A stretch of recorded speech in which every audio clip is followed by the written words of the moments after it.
Sonic the Hedgehog, with his extraordinary speed and quality of graphics, catapulted him into a gaming icon.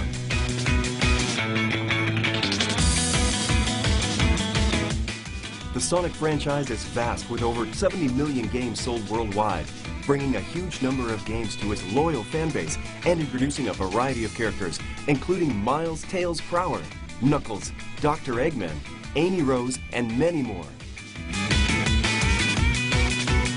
And the franchise is set to grow even more as this year sees Sonic return with his latest video game installment, Sonic Generations.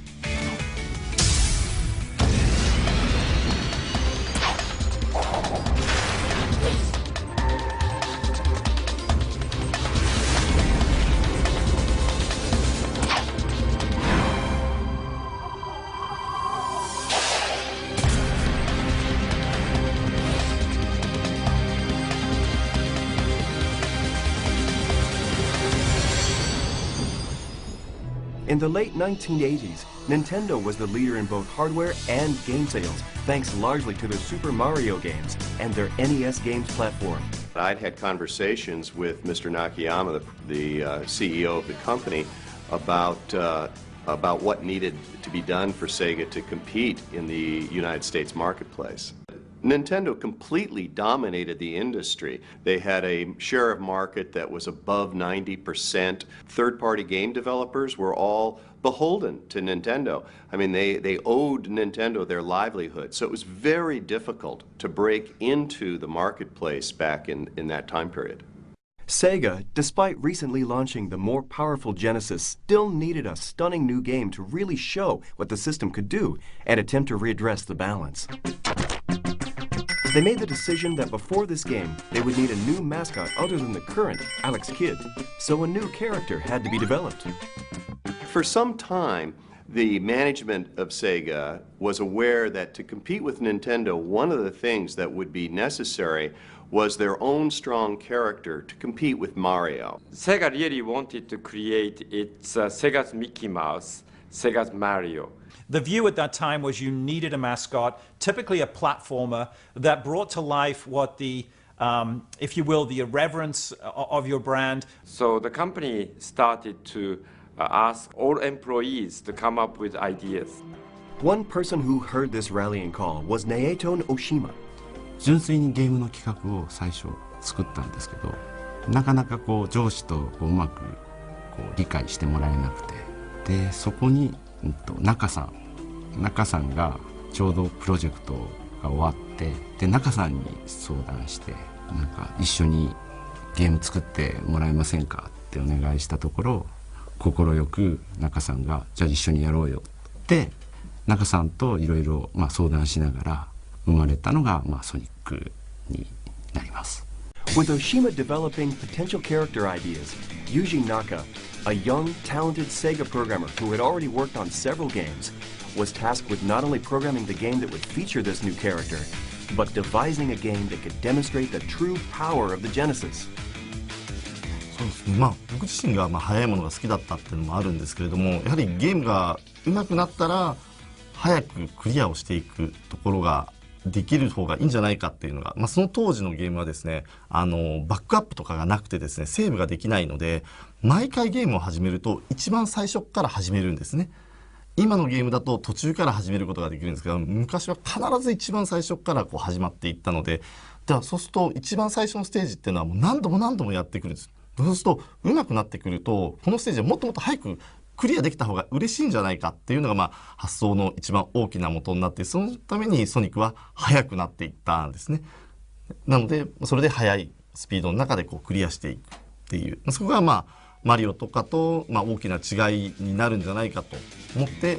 作り上げました。Meanwhile, in response to Sega's call for ideas and concepts for a new character and game, a board meeting was arranged. Naoto Oshima, Yuji Naka, along with all the other competing teams, had to separately present their ideas in the knowledge that only one team's proposal would be chosen. でその社内プレゼンの時に、うちのチームだけが、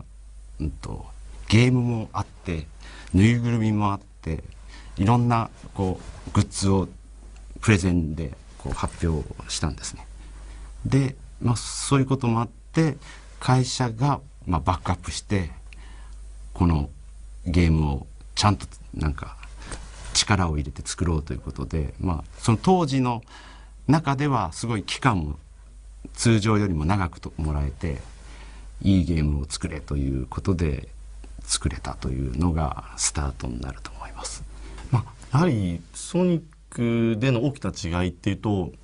今までそれまではマリオとかもそうなんですがブロック単位でゲームのマップが構成されているところをですね滑らかなこういう風な形をすごく高速で駆け抜けるっていうところが大きなチャレンジだと思います。でここは滑らかに動けるっていうところがある程度目処がついたので滑らかにできるなら回れるんじゃないかということを思ってですね僕自身が。でそこでこういうループみたいなところのプログラムを作り上げてきて、ですけどこれを作ったはいいんですけどもものすごいここ高速でいくとですねループ回らずに突っ込んでいったりとかですねすごくここをきれいに回すのに苦労した覚えはあります。ソニックというキャラクターの絵をいろんな方に見てもらうとソニックはすごく子供のキャラクターでなんかすごく可愛いキャラクターだというふうに思われたので、でも私が思ってたソニックはもっと大人をイメージしてたの。With the Sonic the Hedgehog character reaching the final design stage, Sega of Japan felt they had the new mascot and game they were hoping for. The character and concept art was sent to Sega of America, who felt that Sonic needed some adjustments to make him more suitable for the Western market. I was asked to redesign Sonic from his backstory to his character so that he could actually work in terms of advertising and merchandising the comic book series and on TV. The Sonic team in Japan really hated Sega of America's redesign of Sonic. In the meeting, they absolutely did not come around. I mean, they created a beautiful character, and they didn't feel that we had any right to change that character, which is quite understandable. But we were on a mission, and we were going to make Sonic happen in all the right ways possible. We really believed in the redesign of the character, and he needed to be the face of Sega worldwide. After the meeting, however, they really assessed the strength of the game, the strength of the platform, and they determined that the Sega Genesis and Sonic was actually going to be more successful in America and in Europe versus in Japan. And so because of that, they decided that we needed to make the calls required to make this character successful. Sega of America marketing made it a little, in a way, edgier and in a way a little more comical, humorous, and softened it. With the character and game design really taking shape for North American audiences, along with the original Sonic team design for the rest of the world, Sega felt the project needed an equally impressive soundtrack. To achieve this, they brought in composer and co-founding member of Japanese pop sensation Dreams Come True, Masato Nakamura. I didn't treat Sonic as a game, but a film. You know, of course, a graphic is great and it has a very strong story. So I thought, oh, this is a movie, film. So I wanted to create a movie music or film music.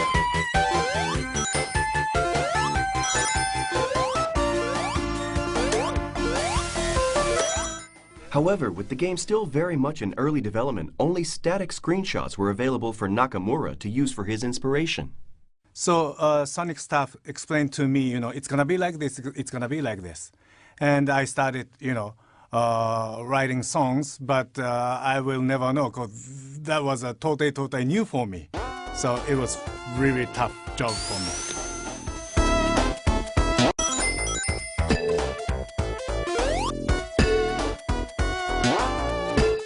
So just because, you know, I wanted to treat Sonic the Hedgehog as a film, my inspiration comes from each graphic, you know, each stages. So if I can see a red color, so my music's gonna be like a, you know, a volcano stuff, or if I can see Iceland, or I wanted to create a kind of icy music. So my inspiration came from visual or graphic. at the same time, the Mega Drive system, the sound system is very limited. Maybe we could use 4 sound or at the same time. So it was really, really tricky, you know. But that limitation, you know, inspired me a lot.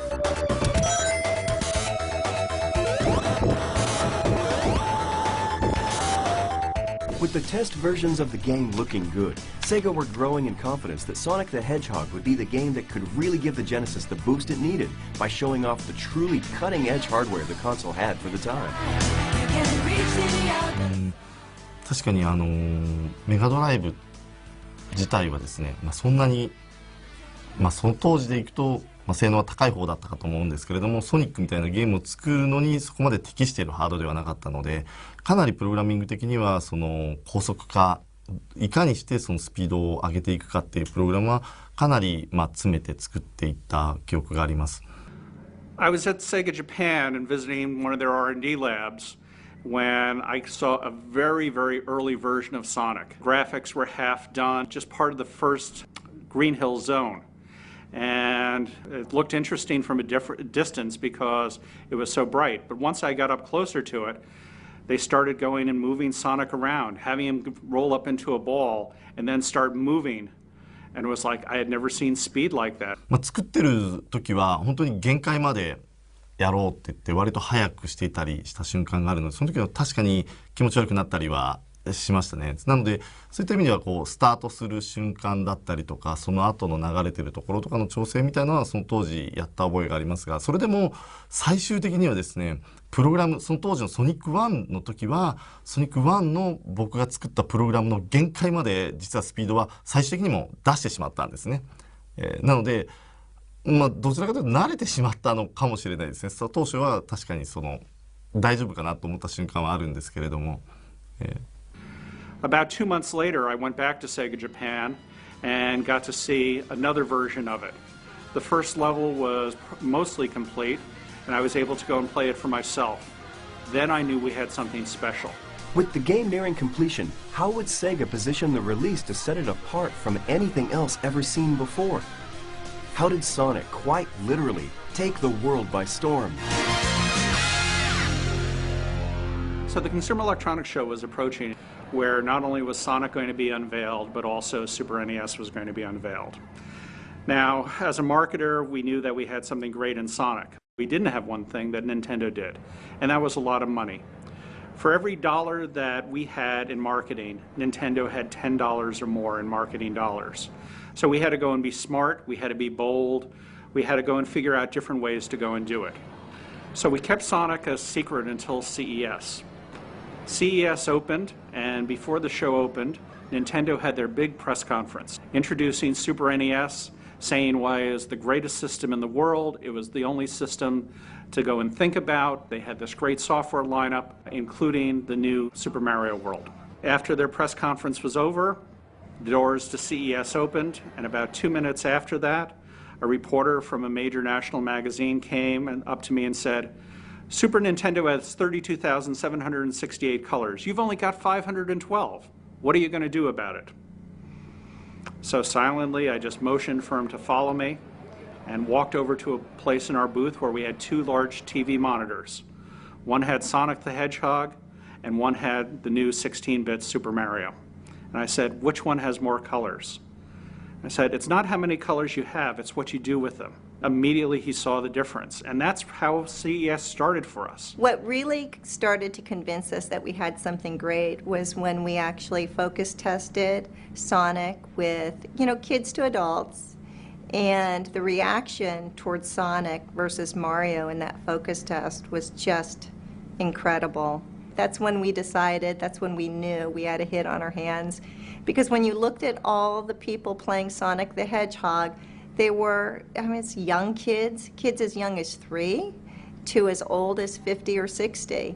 playing and loving the character. To build a buzz about the upcoming Sonic, Sega had an idea for a more direct but high-risk marketing strategy. I believed in being very aggressive in marketing. I believed in taking Nintendo on head-on. So one of the challenges that we had when marketing Sonic is we wanted to go directly up against Mario, and we wanted to do that in TV.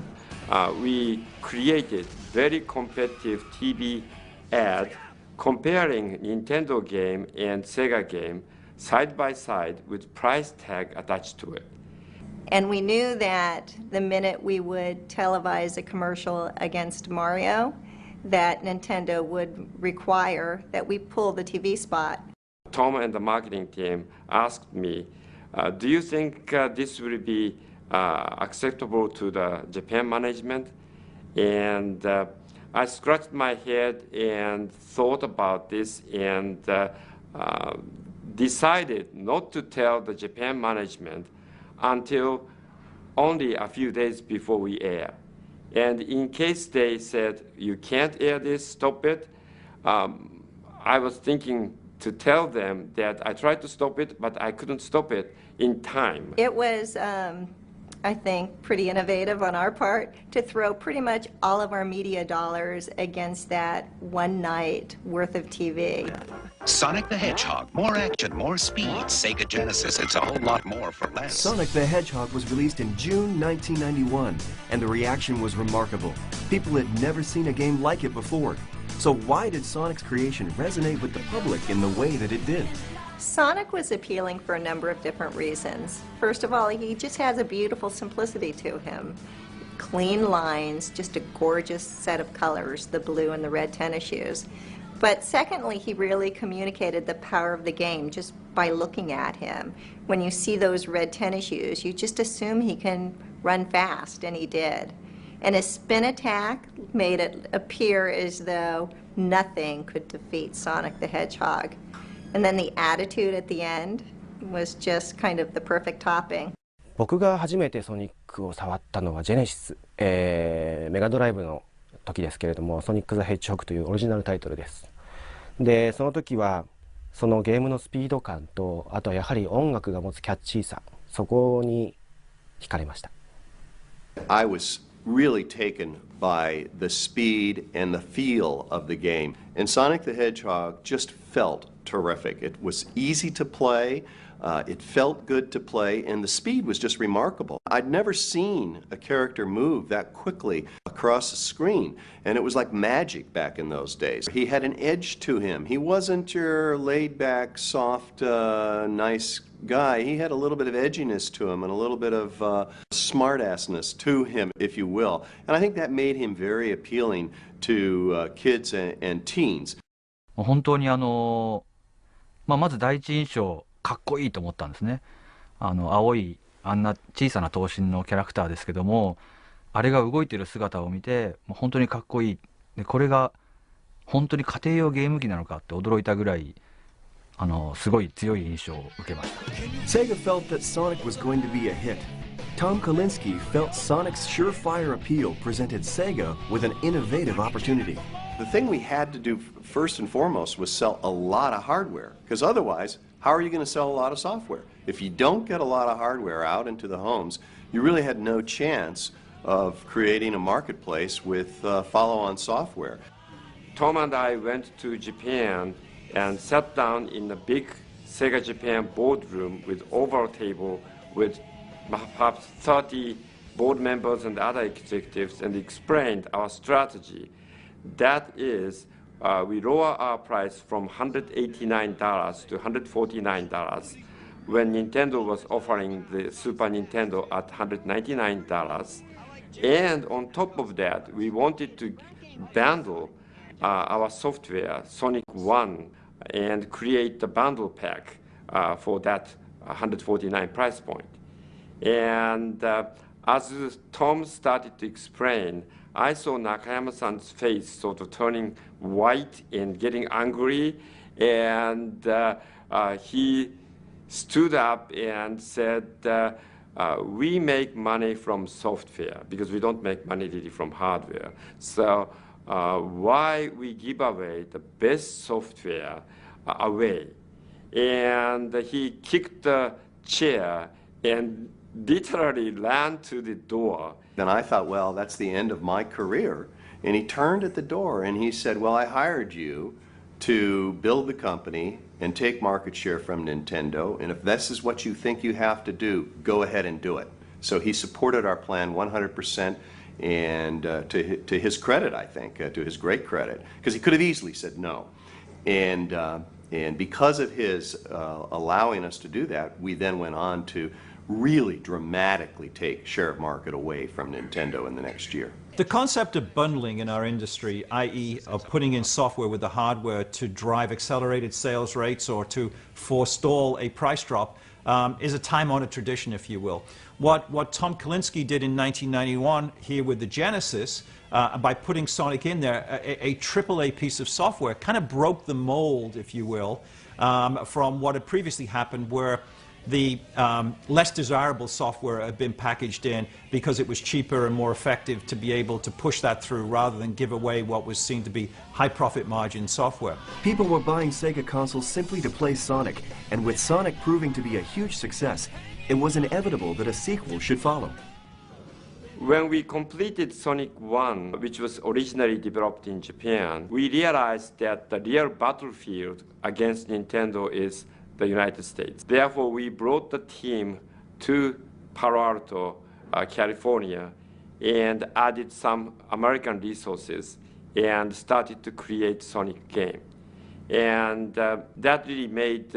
much better, closer collaboration between the Sonic team and the US marketing team. After Sonic 1, we wanted Sonic to continue to grow. We managed his career, much like you would manage the career of a famous actor. And so what was important is that, first of all, we grew Sonic's world, and we introduced a new character by the name of Tails, so Sonic had a friend. And then we also continued to flesh out his Bibles and flesh out his backstory. We were much more involved in Sonic 2, but that said, the Sonic team really did drive the design of Sonic 2 as well. Al Nelson and I were a part of making sure that the new characters that were designed fit within the entire world. But the game was definitely driven, conceived of, and developed by the Sonic team. And they did a beautiful job as well. With Sonic 2 ready for release, Sega devised an incredibly clever piece of marketing, turning Sonic into a worldwide media sensation, and yet again improving sales of the Genesis, thanks to the aptly named Sonic Tuesday. Sonic Tuesday was an industry first, and we're proud of it. It was one of the first worldwide launches, if not the first worldwide launch. There was a whole lot of logistics involved in making sure that we had all the millions of Sonics delivered to every single retail outlet and making them hold it until Sonic Tuesday. And I remember talking with the president of some of the air freight companies we were using, and they were pulling their hair out and helping us manage this process of air shipping to every retail store and truck shipping to every retail store in America to make sure the product all arrived the same moment so that it could be at retail that next morning. Never before for a home video game had we witnessed the worldwide scenes of people lining up outside shops in the driving rain to take advantage of midnight openings, which back then was a true first for the video game industry. Sonic Tuesday was responsible for a major step up for the video game industry, a new PR and marketing benchmark that other publishers had to follow. Sonic 1 and 2 had been incredible hits and were just being played and played by the ever-growing fan base. Everyone just seemed to love Sonic, and while Sonic's popularity continued to rise, Sega continued to produce and release further games to add to the franchise. Sonic fans were appearing everywhere, and with it a competitive streak, as fans were eager to prove who was the very best amongst their friends. Everything we did was with this one goal in mind, to make Sonic a very, very strong brand, a preeminent brand in the video game industry, and also for kids' products in general. I believe that it was the first time anybody dared put their lead product in with the hardware. It was the first time there was TV shows developed around a character. I think it was the first time there were Happy Meal promotions where we sold 50 million Happy Meals with Sonic characters in it. I think it was the first time a character was in the Macy's Day Parade. from a video game. So I think there were a lot of firsts that we did. And certainly it was the first time anybody made fun of their main competitor in television advertising and kind of ridiculed their main competitor in television advertising. Then in 1998, Sonic's move into 3D was a big success thanks to Sonic Adventure on the Sega Dreamcast. そうですね、この20年間の歴史の中で、一つの大きなターニングポイントっていうのが1998年のソニックアドベンチャーだったと思います。それまでメガドライブのドット絵のソニックが 3D になって、で単にそれが 3D になるだけではなくて、キャラクターとして初めて声を喋って、キャラクターが一体どんな気持ちでどういう目的で敵と戦うのかという、そういうドラマ的な部分が初めてゲームの中に加わったのがソニックアドベンチャーでして、喋らなかったメガドライブのソニックが初めてキャラクターとして皆さんに初めてそのキャラクター性を伝えられた。This no longer really was purely Sonic on a tight rail going up and down across mountains and terrains. There was this magnificent world now that surrounded, because of the power of the hardware, that surrounded Sonic and his friends.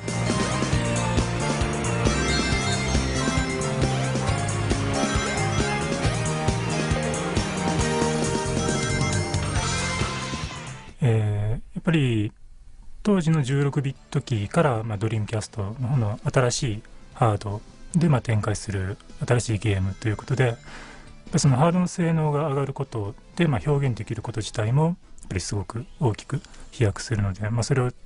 見た目デザインの方でどう表現していくかっていうところで、そのキャラクターの見た目の変化によるインパクトっ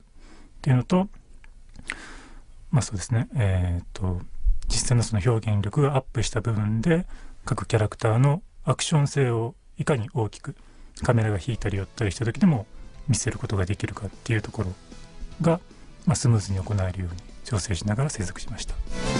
With Sonic's move into 3D a success, more titles followed. The development team always challenged with the need to raise the benchmark of each game, right the way through to recent titles such as Sonic Colors. ソニックカラーズで初のディレクターという、大役をいただいて、どうやって、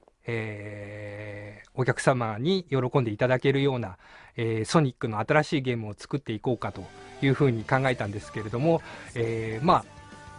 そうはいえうちのソニックチームはもうソニックを作る優秀なスタッフが揃っているので、私よりもソニックに対しては、もうベテラン揃いのチームであるというところで、ソニックを作ること自体はもう基本的に、スタッフのみんなに任せようというふうに私は考えました。そして私自身は、それを、よりハイスピードアクションの特にアクション部分、プラットフォームアクション部分にフォーカスしていくように、全体を誘導していくような立ち回りをしようというふうに意識して、作っていこうというふうに、考えてました。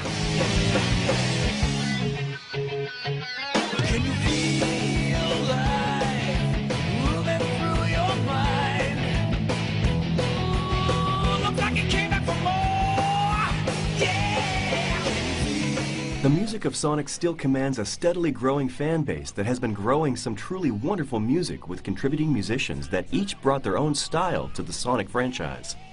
ソニックの長い歴史の中でいろんな楽曲がありました。でその中で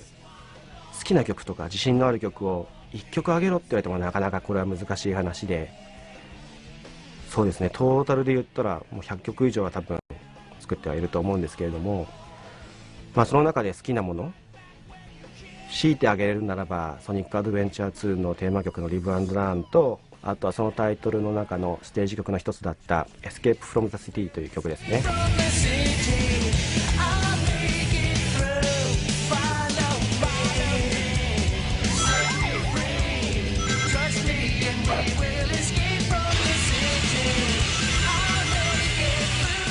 で他の方、例えばオリジナルのソニックの楽曲を担当されていた中村さんの曲で言えば、僕はソニック2のエメラルドヒルというステージの曲が好きです。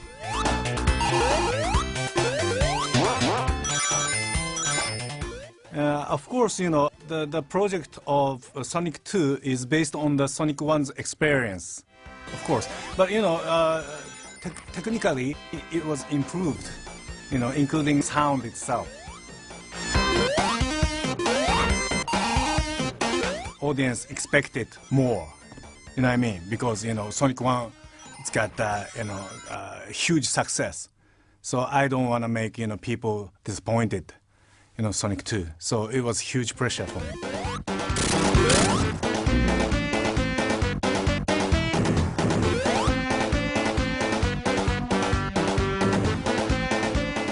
Sonic シリーズの中でこれまで自分が担当した曲で、思い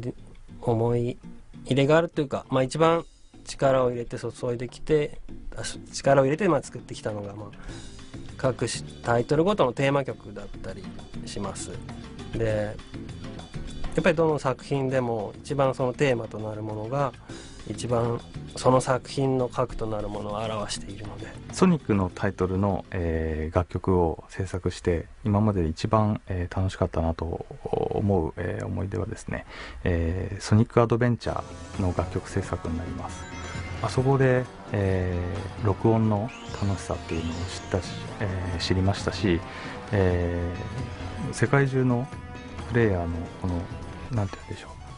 クオリティの高さというのをもうまざまざと、肌に感じた初めてのタイトルでしたので、今ある、僕のこう制作スタイルっていうのもあのタイトルでなんか確立されたんじゃないかなと思っています。それぐらい僕の中では大きいタイトルになっています。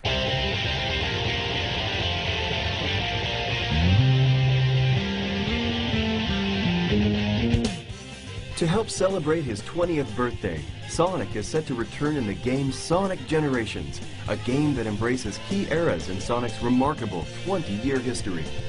ソニックジェネレーションズの特徴になりますけども、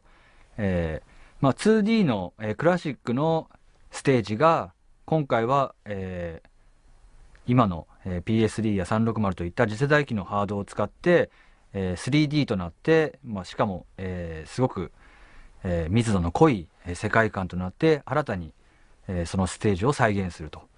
いうところが一つのこのゲームのコンセプトとしてありまして、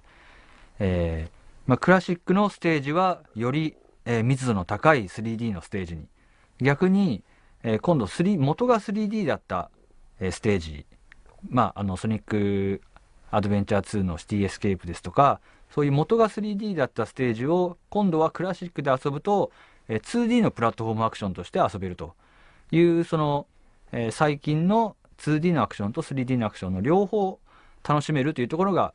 ソニックジェネレーションの一つの特徴ですね。このゲーム始めるときに私がチームに行ったことが20周年だからってさあ20周年集めましたよっていうようなタイトルにするのではなくて、20周年だからこそ5年後の記憶に残るそういったゲームを作ろうと。なので新しいチャレンジっていうのは今までのゲーム組み立てもちろんあるんですけども、そこに新しいギミックであったりとか今までなかった演出を追加して、で、今まで買ってもらったお客さんはもちろんで、今までソニックをプレイしてなかったお客さんもやっぱソニックって面白いんだって納得してもらえて、それで新しいその5年後につながるようなそういうゲームを作りたいなと思っています。そういうような、今までの20周年の集まりっていうわけではなくて、それを超えた新しいチャレンジっていうのをこのゲームには詰め込んでいます。